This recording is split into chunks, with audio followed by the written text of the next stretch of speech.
భారీ వర్షాలతో ఇటు తెలంగాణ అటు ఆంధ్రప్రదేశ్ అతలాకుతలమవుతున్నటువంటి పరిస్థితి మనం చూస్తున్నాం.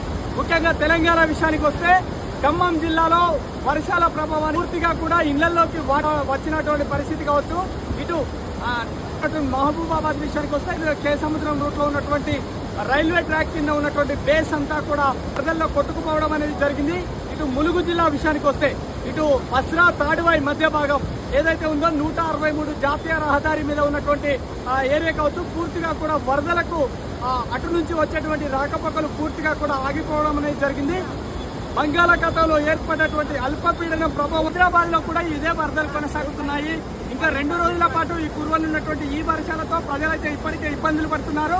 కొన్ని గ్రామాల్లో అయితే కొన్ని కనెక్టివిటీ రోడ్లు కూడా తెగిపోవడం, రాకపోకలు కూడా స్తంభించడం, ప్రజలైతే అప్రమత్తంగా ఉండాలి, ఎవరు కూడా బయటికి రావద్దని జిల్లాలో ఉన్నటువంటి కలెక్టర్లు కూడా పూర్తి స్థాయిలో హెల్ప్ లైన్ సెంటర్ల గురించి